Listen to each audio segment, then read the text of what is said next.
السلام عليكم ورحمة الله وبركاته. الحمد لله وحده والصلاة والسلام على من لا نبي بعده. أما بعد قال الله سبحانه وتعالى وآتوا النساء صدقاتهن نحلة صدق الله العظيم. প্রিয় দর্শক, যারা যেখান থেকে আজকের ভিডিও প্রোগ্রাম দেখছেন সবাইকে জানাচ্ছি আন্তরিক ধন্যবাদ ও মোবারকবাদ। তো বিগত পর্বে আমরা আলোচনা করেছিলাম বিবাহ কোথায় হলে ভালো হয়, কোথায় হওয়া সুন্নত এবং মোহরের সীমা কতটুকু হলে ভালো হয় এবং উত্তম কোনটা। তো এই পর্বে আমরা আলোচনা করব যৌতুক নিয়ে, যৌতুক নেওয়া এবং দেওয়ার হুকুম কী এবং তার প্রতিফল কী। তো প্রিয় দর্শক, চলুন মূল আলোচনায় চলে যাই। তো আল্লাহ তাআলা কোরআনুল কারীমের মধ্যে বলেন ওয়াআতুন নিসাআ সাদাকাতিহিন্না নিহলা, অর্থাৎ স্বামীদেরকে বলা হচ্ছে তোমরা স্ত্রীদেরকে মোহর দিয়ে দাও এবং সেটা খুশি মনে দাও। এখানে বলা হচ্ছে স্ত্রীদেরকে দেওয়ার জন্য, সেটা খুশি মনে দেওয়ার জন্য। কিন্তু বাস্তব চিত্র হলো সেটা তো দেই না, বরং আরও স্ত্রীদের বাড়ির থেকে আরও নিয়ে আসা হয়, যেটাও অত্যন্ত দুঃখজনক ও লজ্জাজনক বিষয়। যেখানে আল্লাহ তাআলা হুকুম দিচ্ছেন স্ত্রীদেরকে মোহর দিয়ে আনার জন্য, সেখানে মোহর তো দেই না, বরং আরও স্ত্রীর বাড়ি থেকে আরও নিয়ে আসে।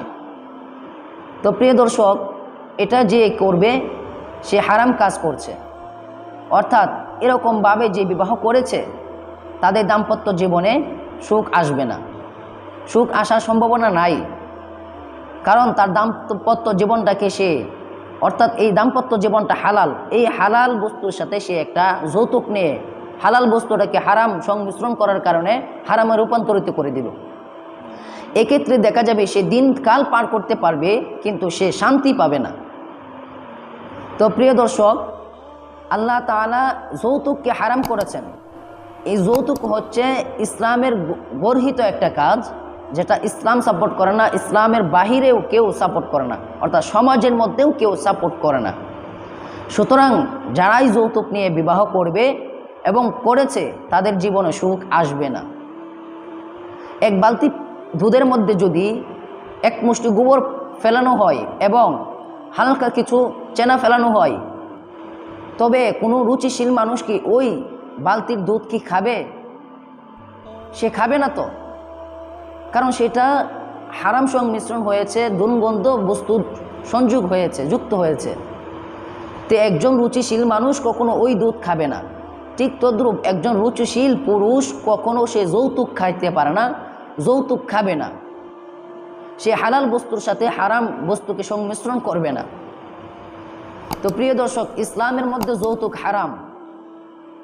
যে সমস্ত মানুষরূপী পশুরা যৌতুক খায় এবং যৌতুক আনে তাদের জীবনে সুখ আসে না। তাদের দৃষ্টান্ত হচ্ছে বালহুম আদল, অর্থাৎ চতুষ্পর জন্তুর চেয়েও তারা নিকৃষ্ট। তাদেরকে রাস্তায় শুয়াইয়া মানুষদেরকে, পাবলিককে বলা উচিত যে তাদেরকে থুতু মারো, লাথি মারো, কারণ তারা যৌতুকখোর, হারামখোর, তারা জেনে বুঝে যৌতুক খেয়েছে, হারাম খেয়েছে। আপনাদেরকে যদি বলা হয় গরু, ছাগল এবং কুকুরের প্রস্রাব পায়খানা খাওয়ার জন্য, আপনারা তা খাবেন? খাবেন না তো।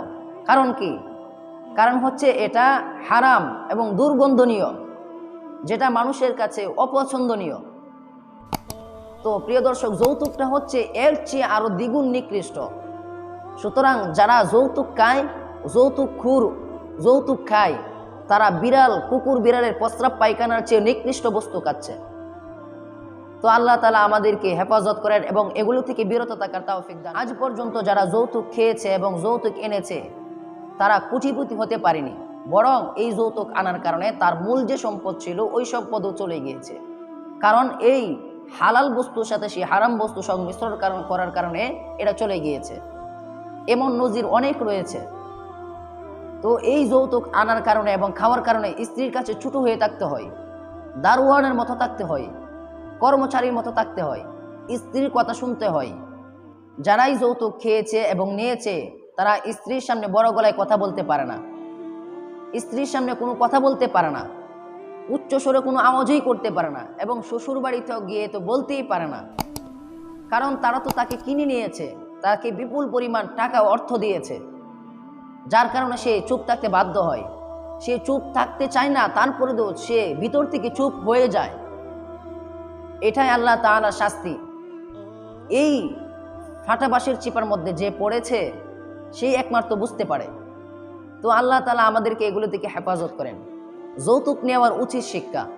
এক এলাকার মধ্যে একটি ঘটনা ঘটেছে, যে ঘটনাটা হচ্ছে এক রাত্রিবেলায় স্বামী স্ত্রীর ঝগড়া লেগে গেছে এবং তাদের মধ্যে তর্ক বিতর্ক অনর্গল চলতেই থাকলো, কেউ থামতেছে না।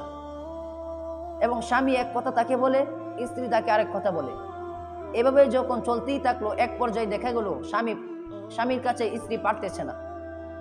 ঠিক তখন স্ত্রী স্বামীকে লাথি মেরে বলতেছে যে, তোর শরম করে না আমার খাটের উপর বসে আমার সাথে তর্ক করতে, আমার সোফার উপর বসে, আমার তোষকের উপর বসে আমার সাথে তর্ক বিতর্ক করতে তোর লজ্জা করে না? এই সবগুলো তো আমার। এখানে তার লাথি মারা এবং ওই দুইটা কথা বলা তার একদমই ঠিক আছে, কারণ সে তো এর চেয়ে আরো বড় কিছু পাওয়ার যোগ্য। এরকম লোকদেরকে জুতা দিয়ে মারলেও কম হয়ে যাবে শাস্তি। তো প্রিয় দর্শক, আল্লাহ তাআলা আমাদেরকে হেফাজত করেন এগুলো থেকে। আসুন সবাই মিলে যৌতুককে ঘৃণা করি এবং যৌতুক খুরদের সমাজ থেকে বয়কট করি। যৌতুক যারাই খাবে তাদের সন্তান সুসন্তান হবে না, বরং তাদের সন্তান কুসন্তান হবে এবং তাদের শরীর বেহেশতে যাবে না। অর্থাৎ আল্লাহ রাসূল সাল্লাল্লাহু আলাইহি ওয়াসাল্লাম বলেন, লা ইয়াদখুলুল জান্নাতা জাসাদুন গুদিয়া বিল হারাম।